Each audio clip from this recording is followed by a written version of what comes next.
Good evening, ladies and gentlemen, and everyone in between. Welcome to our 10th episode of the new You Talkshow, a show that promises incredible content with credible people. My name is Frederick, and joining me are Mandd and Nick. We have a special guest tonight, and he is none other than the renowned SEO expert, Eugene SEO King. Great to have you gentlemen on the show. For this talk show, we are delving into the one golden question which every business owner should ask themselves, which is your business visible? Now, this is the topic for tonight, and we have the king of SEO right here for you to dig his brains. So ladies and gentlemen, do send in your questions for Eugene as we host your discussion. Okay, and without further ado, Eugene, can you briefly share with the audience what you do in your profession as an SEO expert and why you do what you do? Yeah, sure. Firstly, I would like to thank Frederick, Nick, and Mandd to invite me to this awesome show, right? And welcome if you are watching on the stream or if you are catching us on Zoom, right? Yeah, so I am doing search engine optimization, and search engine optimization is a set of process that you do to make your business searchable. And I am also teaching SEO as well as doing the consultancy for digital marketing for companies. And yes, this is awesome topic to talk about making your business visible. So I would like to thank you guys for inviting me. Yeah. No, you're most welcome. It's our honor to have you on the show, actually. So, Eugene, I think I have one question. I think for the very first time, for audience that are, for those in our audience who might be very new to what SEO is. So maybe you can just briefly describe what SEO is for those who are newbies. Sure. So SEO is a short form for search engine optimization, and it is essentially a set of processes that you do in order to configure your website, your videos, your social media to make your business searchable. So in order to do that, you must really understand how does Google look at things, how does Google look at content. So for example, Google looks at content. We know that every search in Google is triggered by a keyword.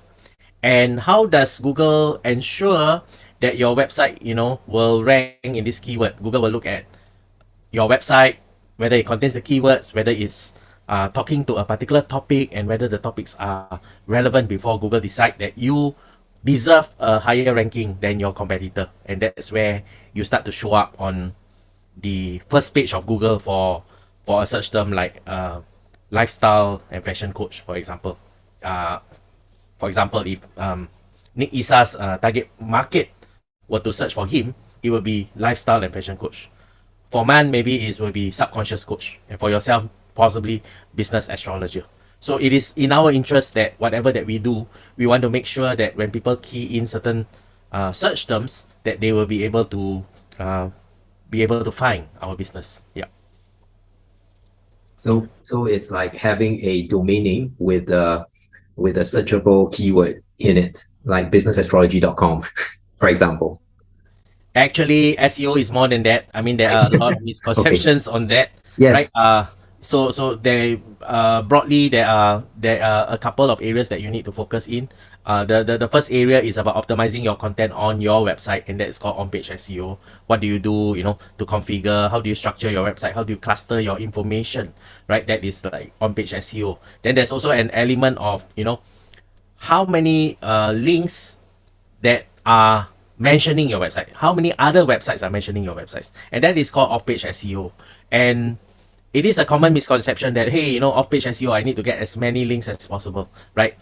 Similarly, like in a school or department, if we ask, for example, we ask who will win the presidential election, so everybody has their favorite candidate. Eventually, we will have a tabulation that somebody will win, right? And that is a popularity vote. So rather than having as many links as possible linking to your website, it's not a popularity vote, because Google do look at the link, do look at your quality of link.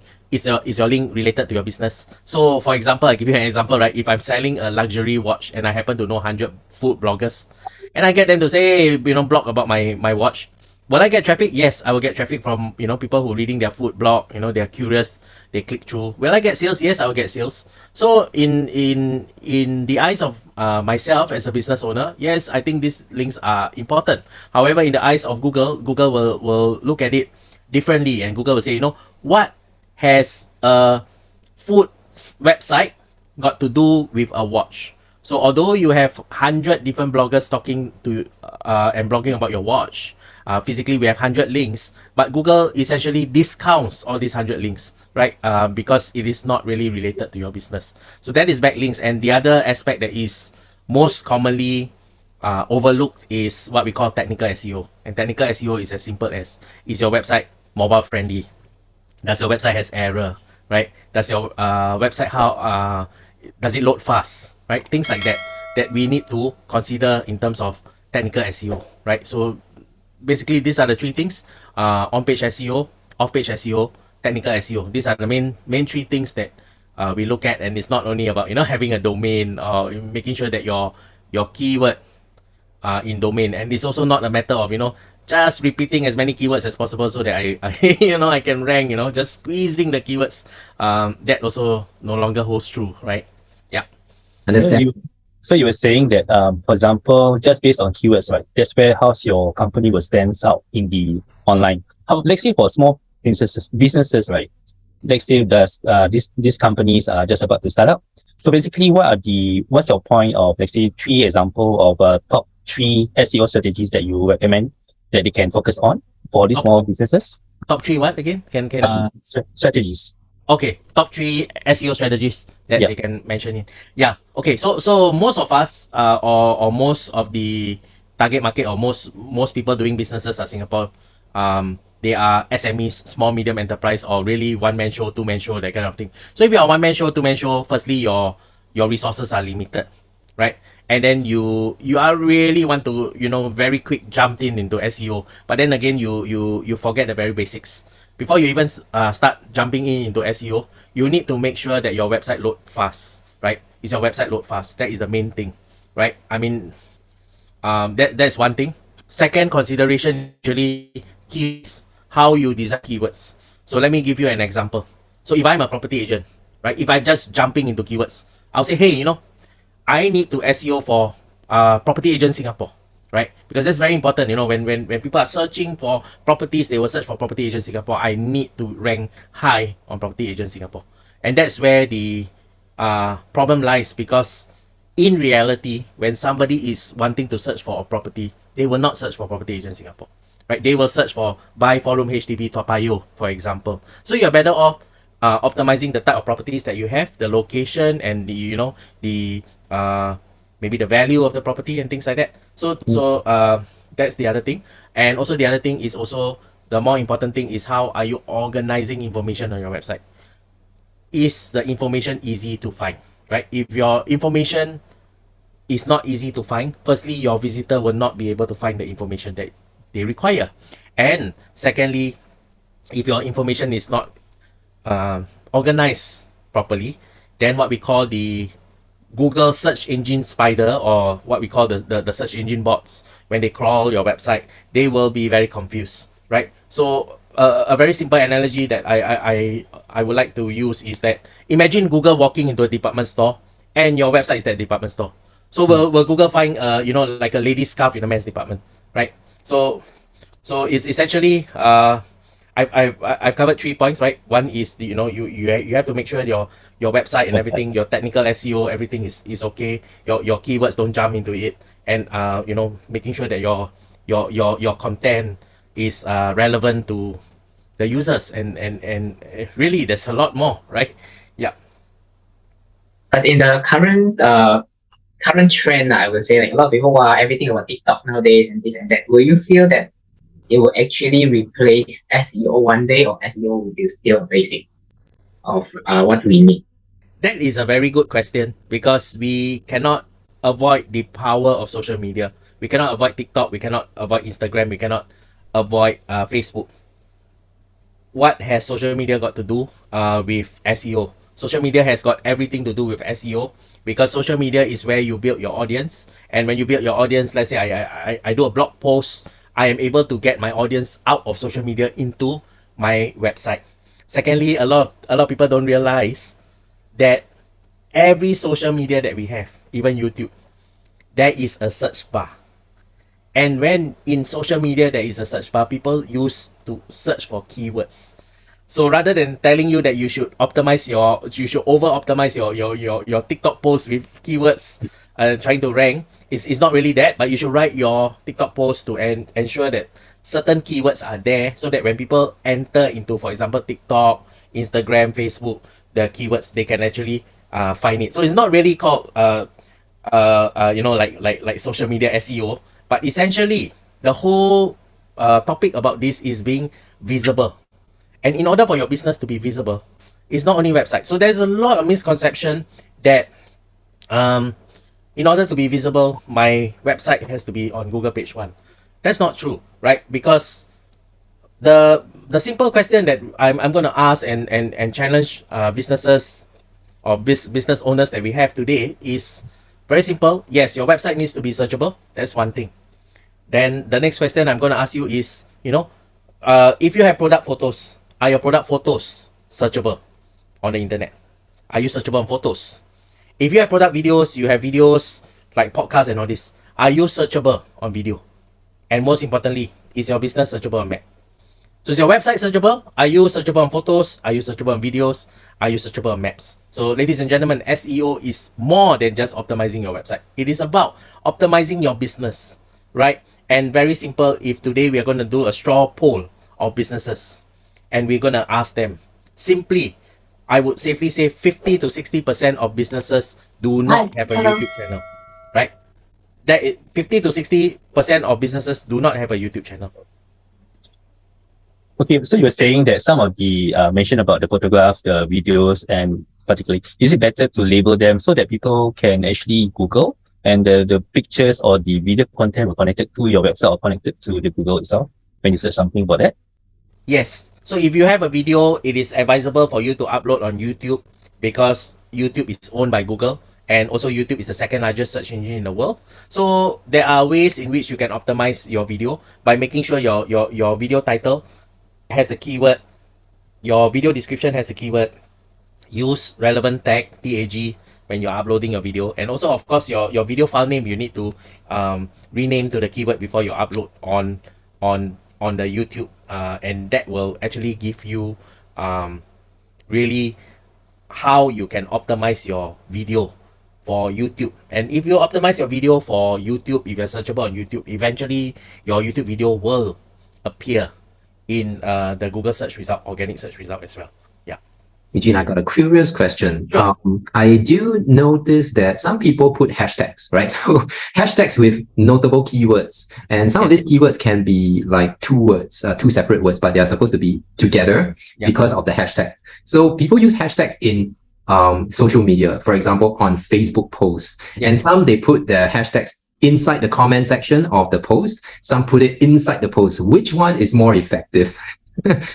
Both on Instagram and also on Facebook. Sure, this is a more social media marketing question, but I will definitely take that. So it is said that in Instagram, in your original post, you don't put the hashtag, but you create your first comment, you put about 6 hashtags. I think that's the recommended. That's how the algorithm works, right? Because somehow if you put the hashtag in the organic post, somehow it's not being picked up well. I think this has been fairly researched by a lot of the social media gurus out there. So I think we can safely say that that is the way to go. However, for Facebook hashtag, there wasn't much being mentioned of where you put the hashtag. And I also noticed that sometimes in Facebook, people tend to over hashtag things, right? So the thing is to hashtag, people forget the basic use of hashtag. Hashtag is like grouping, universal, to be universal, to be hashtag, to be belong, right? So if you're talking about, for example, social media marketing, you will hashtag social media marketing. You won't do like social media marketing, social media. That is already a bit overdoing. So hashtag is like a categorization such that when people are on social media, when they search for hashtag, they will find what they need. However, hashtag was invented in the times where I believe social media search algorithms are not so advanced yet. Today, essentially, you search the keyword, and you can easily get all the posts that is needed, right? So it's not really. I don't believe that in this day and age, the social media behavior of people has also changed. If you need something, you just go to the search bar and type a keyword and you get it. Rather than you search for hashtag. I will believe most people would not really search for hashtag in that way lah. So I believe hashtag was done in the era where the social media search has not really evolved that much yet. In terms of the capabilities, so that's why there was hashtag there, and I think hashtag is essentially put there. And I was researching about YouTube marketing and things like that, and they were saying also hashtag is not as useful as it is in terms of YouTube video marketing, right? To put the hashtag there. Okay, how about voice search? Because nowadays voice search are becoming more popular. So Yeah. how does businesses adapt their SEO strategies to cater to this type of trend? Okay, voice search is a very interesting technology. Voice search, there's been talk about voice search coming in the last almost 10 years, right? However, voice search is, in terms of the adoption rate of smart home solutions. However, in this part of Asia, a lot of the adoption rate is still very slow. But assuming that we have all the smart home devices in place, then how do we optimize for voice search, right? So voice search, it simply means that when you are searching for something, for example, Japanese food, it will trigger a Google, right? It will trigger a Google. Google will first find out where is the location are you at. You are at Woodlands? Okay.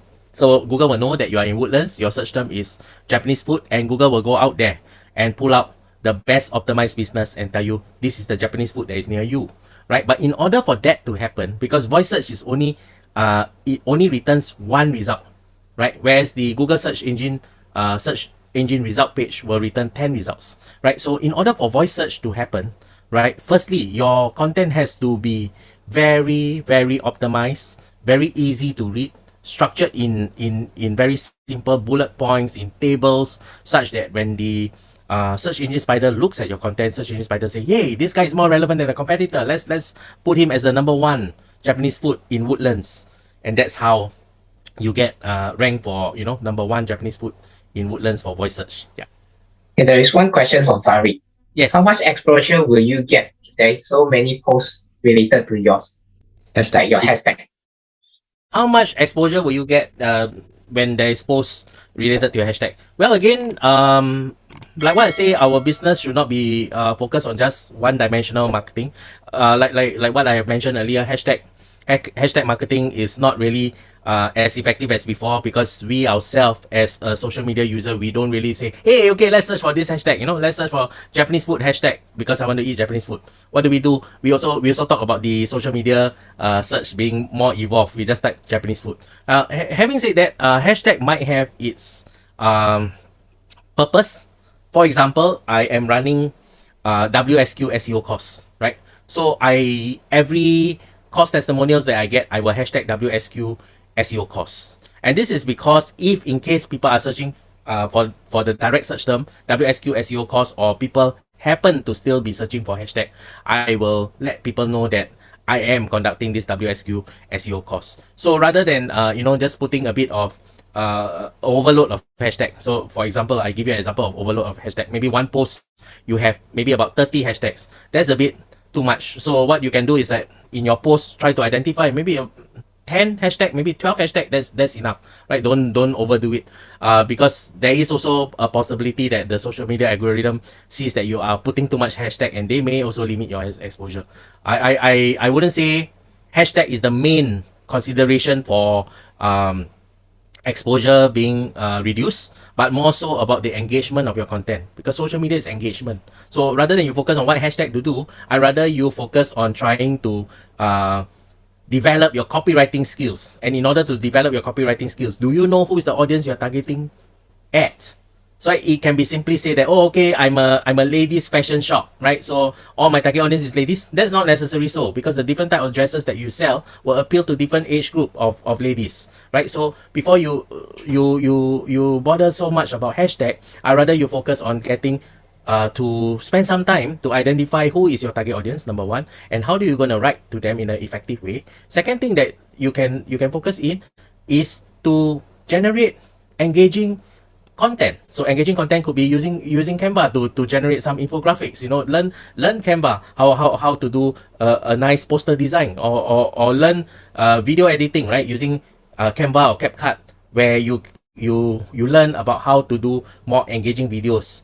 I think with that, when you do your social media marketing strategy, it's way more effective than just bordering on hashtag. Hashtag is just one of the equation of a success for social media marketing. In fact, if you are focusing on the content, how you write the content, whether certain content is video, certain content is image, how do you split tests against the same audience, I think that is better. Yes, Canva is my go-to app for content. It is mine as well. Yes. Yeah, same here. Same here for me. Yeah, for everybody. Yes. Although I'm a designer also, but I sometimes use Canva. It's the fastest way. I think it's a go-to app right now because you can even create your presentation slides on it and everything. You can literally create everything on Canva. That's amazing. And Eugene, how do you feel about the balance? I mean, balance between creating content for search engine versus creating content for real people. Yeah, looks like we gotta balance them up. That's a very good thing that you brought up, actually, Frederick, about creating content for the search engine, or creating content for people to consume. Well, the thing is, the truth be told is, when we are creating content, it is always creating for the human, right? But optimizing for Google, right? So we should always be focusing on creating content. I give you an example. I learned the hard way when I was doing Facebook Live and all this. And my friend was actually telling me, hey bro, why are you looking down on the audience? I said, what do you mean that I'm looking down on the audience? My friend say, oh, like that, you're looking down on the audience like that because you're holding your phone like that. I didn't realize I'm looking down on the audience. Can you guys see I'm looking down on the audience? Right? Yeah. So it's things like that you really learn over time, especially when you are doing social media. You're just picking up the phone and record. You learn to be more comfortable in camera. Trust me, a lot of people are not really comfortable in camera, and trust me, when I start recording on YouTube and all that, if you watch my first few videos, it's really sucks. And I follow a couple of very established creators, like Think Media, the founder of Think Media, Sean, right? He showed his first video. It was just like a high school guy trying to talk. There was no intuition, there was no emotion, there was just like flat talking, right? We have to start somewhere.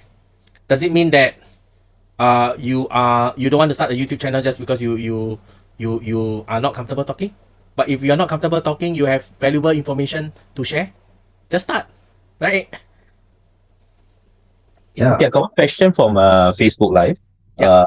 Okay, which is the most powerful for SEO? Words, image, or videos? Out of these three. Image Or or videos, out of these yeah. three. You can't live with one or another. I give you a very clear-cut example you guys will know, right? Interior design company, website, wow, all images, very little text.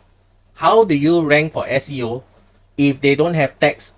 Because when the Google search engine spider comes into the interior design website, what does they look like, right? They cannot even determine what are you talking about. You're not talking enough about, and this is what we call context, context. And context is very important. Let me give you an example of what it means by context. The first time that Google encountered the word Apple, Google will not know that you're talking about Apple the fruit or Apple the company. Google has to understand and look at your content, and then determine that if your content you're talking about iPhone, iMac, iPad, Apple Care, then Google know that you are talking about Apple the company, or at least you're selling Apple products or things like that. That is what we mean by context, right? If your website is talking about dragon fruit, orange, pear alongside Apple, NTUC website, supermarket website, right? So then Google understands that the apple you're talking about is Apple the fruit. Now, the problem is if you do not have enough text and sentences and paragraphs in your website, like for example, the interior design company, just say, oh, okay, these are projects, right? They just have projects and just a slideshow of projects, and that's it, and then services, and then contact us, that's it. So when Google comes in there, you have very little text, TXT. Google sees your content as thin content, THIN. Your content is very thin, meaning to say Google says that once Google see that your content is thin and Google compares with your competitor has more content. What will happen? You will never rank because um, you don't have so-called sentences, right? The reverse is also true. Let's say you optimize your website, everything, you have website, everything, but you don't have a YouTube channel. You don't have a YouTube channel means that your business is never searchable on videos. Your business is never searchable on videos simply means that when people go to youtube.com, people type a particular keyword that your business service offering is, they will never find your company because you are never on video. And the advantage of being on video is that if you are searchable on YouTube, you become searchable on google.com as well. And that is the secret of visibility of business. So Not these only three are very important. yes, All these three are very important. all of them are one. important. Cannot Yes, choose only one. yes, correct. Okay.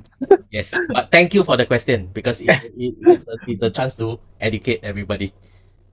Yeah, and of course, how can SEO and paid advertising complement each other? Oh, that's an awesome question. How can SEO and paid advertising complement one another? Let me tell you something that is not true, right? So there is a rumors that says that okay, my SEO is done already. You know, I just need to run pay ad for that keyword, and if I run pay ad for the keyword, my SEO will be better. That is not true. That is fake news, right? SEO and SEM or Google Ads, you know, they exist separately. Doesn't mean that you run Google Ads, your SEO will be better. That is fake news. Okay, do take note of that. And how does SEO and Google Ads complement one another? Very simple. Last week, I optimized for 5 keywords in SEO. This week, my SEO still not there. Okay, in the context, I'm a restaurant. If I don't get people to search for Japanese food, I will close shop because my rental is so high. So what do? As I'm optimizing for Japanese food and the series of keywords that I did 1 week ago, I will want to launch a Google Ads for the same keywords so that at least my ads will appear when people searching for that keywords and people will click through to my website. And I get visits from website, I get visits to my restaurant, right? So how SEM and SEO can complement one another is that if your SEO keywords still not registered on Google page one, then you can use SEM or Google Ads to make sure that your keywords appear there. So at least you get some traffic and most importantly, get visitors to your restaurant. Yeah. Awesome. Okay, I have another very strange question that is not strange at all. Okay. I love that. Actually, there's Actually, there's two. Although I know Eugene for quite a while. Yes, he is a SEO king, and I mean when people talk about SEO king, it's like all about technology. But at the same time, you are actively networked almost everywhere. Is that part of your strategy to be visible as a business? Well, it's not really part of my strategy to be visible in the business. For me, I am naturally quite helpful person, quite friendly person. So I naturally over the years I have known a lot of people. I am also known to help people freely, free advice, without any charge. In fact, I help people more freely than I get paid clients, right? So to me, that is a way that you establish yourself in the community. When people see that you do not charge anything but you are willing to help. Similarly, I'm willing to get on such talk shows if this talk show can benefit 1,000 more people, why not, right? So having said that networking is not really been my top strategy. However, saying that for businesses, networking is important for businesses, but it's just that it's not my personal values that I go and network for business. In fact, I network to make friends, right? That is my main objective of networking. And I network to make friends, to get to know them, what they do, and because you are part of my network, I will handshake you with another person that need your services. And a lot of all this over the years, I've done it for free.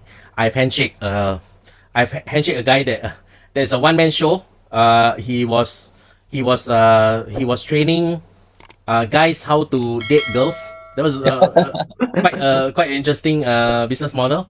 And I handshake him to the founder of Lunch actually, and he got bought out, right? He got bought out, and he ended up working with the Lunch actually founder for several years, right? So to me, I handshake without expecting any return. Right? And that's why I was able to build a lot of strong friendship in the business community lah, and also some form of respect, credibility, right? Yeah, that's That's cool. so That's really cool. good. And what advice, Eugene, would you give to businesses that feel overwhelmed by the complexities of SEO? It's not easy for first timers also. SEO is not easy, right? SEO is not easy, and to be honest, if you think it's not easy, you want to come and learn a course. You might not know, you know, which course is good and things like that. You're not very sure. How can I do it? You know, am I able to learn in 2 days and things like that? Well, I would say that you can get on a journey in SEO. You can subscribe my YouTube channel. I've got over 200 videos there talking about SEO and marketing. But that could be a good start if your option is free. If your option is grant funded, then you can come for my WSQ SEO course, right? That is something that you can consider. I think you can use like SkillsFuture, post secondary education funds and things like that. I even have a learner that attended my SEO, and he was strongly thinking of sending his 18-year-old son to my SEO class as well, just to learn something, right? So I think, yeah, the best part about SEO is you can't learn SEO if you don't have a website. So very simple. If you do not really have a website, then go to some training course provider that teach you to do a website, right? Happen to be that the training institute that I'm in, they actually have a week's website course, right? And then they also have my SEO class. So you know, if you want a start and you don't have a website and you want something transformative where you attend like a 2 days course and then after that you walk out with a website, I think this could be one option that you explore. Then after, when you have a website, you come to my SEO class, you'll learn how to optimize your website. So to me, I always believe that if you learn SEO and you don't have a website, then that becomes textbook style. No matter how good the trainer is, it's textbook style, and eventually you will forget, right? So yeah, I mean, keep learning. There are many resources out there. There are many good SEO gurus. Neil Patel is one of them, right? You can digest his videos just to have a gist of it. I think Neil Patel has a lot of series. He has one series of videos on digital marketing, Facebook, and you know, social media. He really do a lot. He's a industry leader, so you can watch Neil Patel's video. You can watch my video, right? My YouTube channel, and you can, yeah, just go to YouTube and just type I am SEO King, right? That's my YouTube channel. Yeah, because I am SEO King, right? Yeah. So yeah, that's it. Continue on the learning process. Digital marketing is best that you learn yourself, and also it's best if you have a, you know, a group of learners that will be able to learn together with you, right? So do gather a few friends and say, hey, come, let's learn digital marketing together, because this is the new skill set to have in the upcoming millennial, right? Yeah. Okay, I want to ask you this question. For example, like these business owners, right? Let's say they want to check their ROI or maybe on SEO campaign. What metrics is very important for them to check indirectly? Or maybe Okay. Before we talk about ROI, firstly, one most important metrics that if you're doing SEO, for the last 3 months, 6 months, most important traffic that you need to check is in Google Analytics. You will see traffic bracket organic. Traffic bracket organic is attributed to organic traffic that is resultant of your SEO efforts. So for example, if the first month your overall traffic for the first month is 200, your second month is 200, your 6th month is also 200 a month, then whatever SEO that you're doing could be that you're focusing on keywords that people are not searching for, right? In fact, if you're doing SEO for the 3rd month, you should see some results already, right? So that is one thing that you check. ROI, the other things, there are 2 ways in which we measure ROI. One is the very clear cut one, ROI on sales. So for example, ROI, if we are running ads, we spend $100, do we make $500? If we spend $100, we make $500, then that's 5 times ROI. But ROI doesn't take into account the cost of the product. It simply takes into account how much you sell it for, how much ads you spend, and that's ROI. In terms of SEO, when you calculate ROI, is a bit difficult because SEO is effort that you spend. I'm assuming that you are a business owner, you spend your time and effort on building the SEO. So in terms of so the cost cannot be directly determined unless you say, okay, my per hour is how much, how many hours I spend on SEO and how much I get in sales. So before we talk about ROI, I think you need to look at the organic, the traffic bracket organic. Make sure that that goes up first, and then after that, then you will see if that goes up. Correlationally, your sales should go up. And if your sales go up, we talk about uplift, right? Let's say month zero. Month zero, your total sales for your whole website for the whole month is 200, and month 6, your total sales is 1,000. It can be safely assumed that the uplift in sales is attributed to your SEO. It can be safely said that. Yeah. And I think, Eugene, the landscape, I mean, of SEO itself has evolved so much. Where do you see it? I mean, from your perspective, where do you see it heading in the next few years, or perhaps maybe 5 years? Very good question. SEO will definitely stay. However, the enquiries coming from Google search may slightly dwindle due to the fact that social media is taking the attention of most people today, right? For example, I'll give you an example. If you're traveling on the train, you will not throughout your train journey, you will not be, you know, on a Google search bar and just thinking, oh, okay, I want to search this keyword, I want to search this keyword. You don't, right? Rightfully speaking, you are on the social media, you're watching TikTok, and then you get to see like useful information, let's say. And increasingly, I saw a lot of content creators are creating on TikTok. So TikTok essentially is not becoming just a dance app anymore, but in fact there are content creators that's saying that, you know, how do you improve your sales and things like that. So for me, if I'm traveling on the train and I've got like 1 hour, half an hour, I will consume all this social media. So when people are on social media search becomes important. Don't overly do it like the SEO way that you need to configure and making sure that your keywords repeat so many times, but more so your social media must be relevant. And also today, in terms of how SEO has evolved, it used to be very easy to rank for SEO. Like, you know, you just make sure that you have all the things you rank. Today, SEO talks about user experiences. So I can rank on Google page 1 for a particular keyword, but out of 10 people that search that keyword, only 1 click, my click-through rate is very bad, 10%, but my competitor, which is lower than me, has a better click-through rate. I will move down, and I will even move down all the way to be Google page 2, just because my user experiences is not there. And that is why I said earlier that if a one-man show, two-man show, I rather you focus on your website load speed first before you do your SEO, right? And that becomes important. The future of SEO will be things like voice search. Again, there's talk about Google already starting experimenting that when you are searching for a keyword, AI generated Yep. result is being shown instead of any websites, but the AI generated is also pulling from a website. So as a bare minimum, the AI generated search would be something that mimic the so-called similarities between the what we call the search algorithms, right? And basically they will pull their source mainly from websites that are optimized, similarly like how voice search does it, right? So at the end of the day, your content still needs to be relevant. And also it is interesting to know that Google has in the last 1-2 years has rolled out this thing called useful content update, people first content. You guys can Google about this, and when you get this document from Google simply asks you, is your content useful to the audience? And simply Google is simply ask you, and I can summarize for you what Google is trying to tell you is this: do you even know who your target audience is before of this page of the website?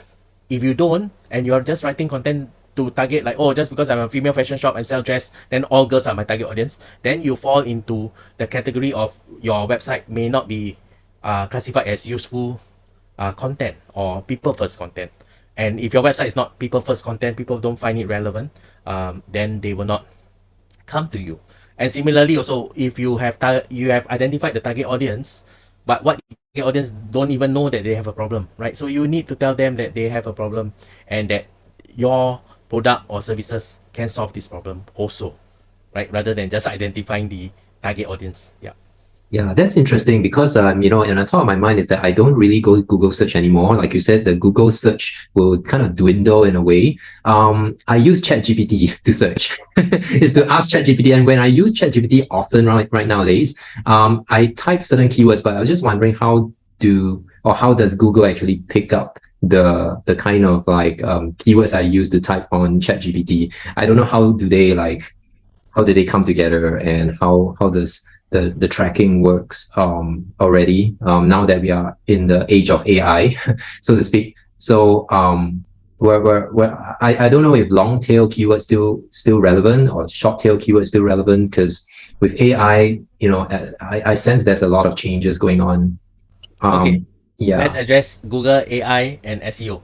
right. Firstly, ChatGPT. Is ChatGPT and Google linked? No, they are not. Exactly. So whatever that you search, they are not linked. Secondly, the use of ChatGPT proper use of ChatGPT. Proper use of ChatGPT is very simple. ChatGPT is a very powerful tool. However, a lot of users fail to note that ChatGPT is programmed up to 2022 ni, right? So that is the disadvantage. Whereas I believe Google BART has the access to Google search. So in principle, Google BART seems to be a better bet. And most people use ChatGPT for the wrong reason.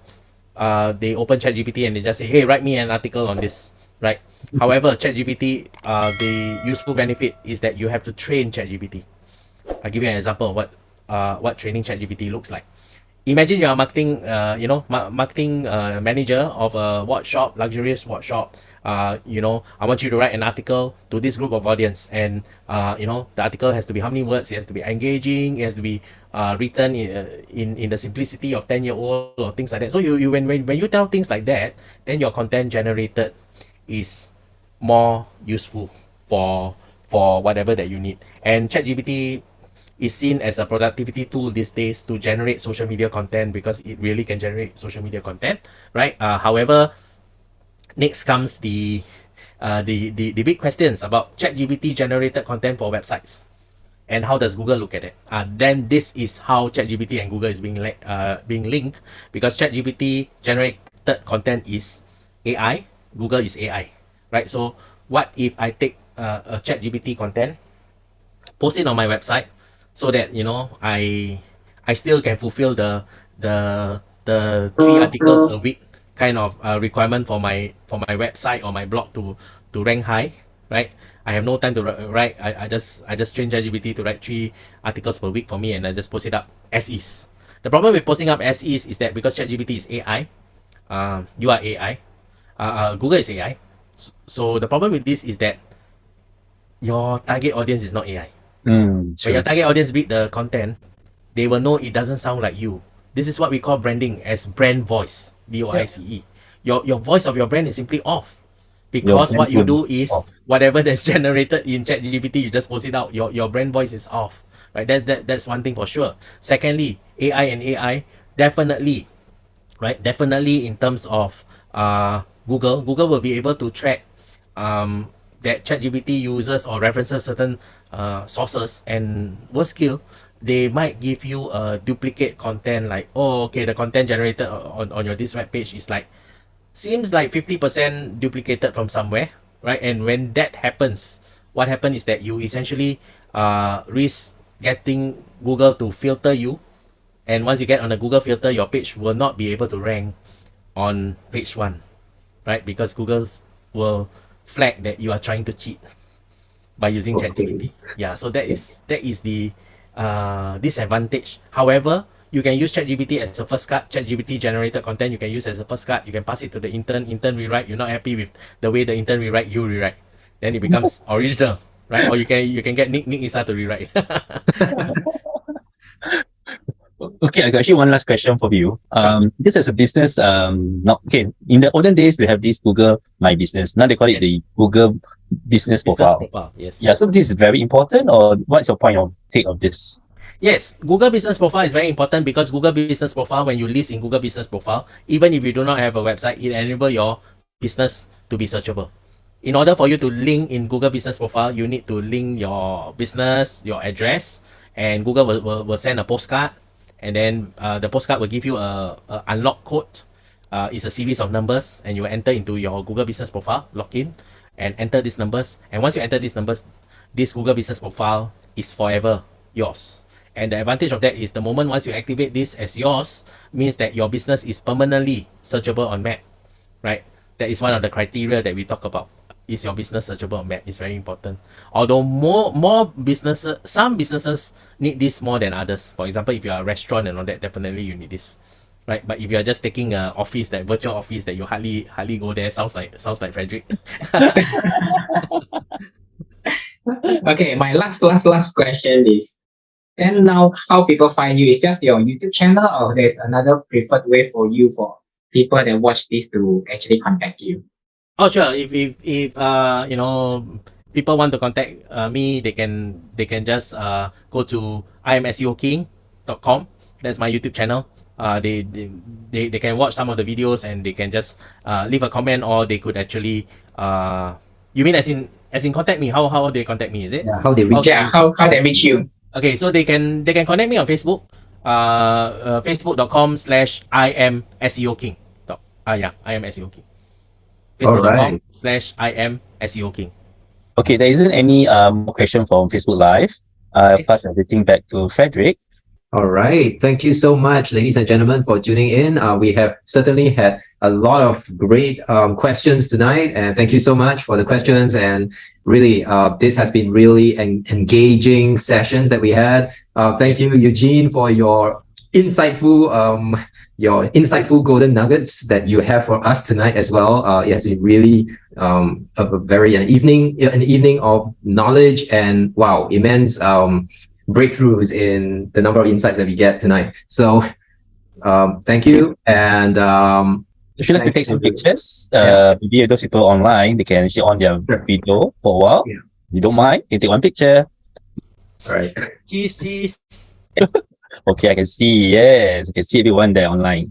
Okay, I'm going to take one pictures. Okay, 3, 2, thumbs up, everyone. 3, 2, 1, smile. Okay, thank you. Back to you, Frederick. All right. Thank you so much for tuning in, ladies and gentlemen. And also enjoy your weekend ahead.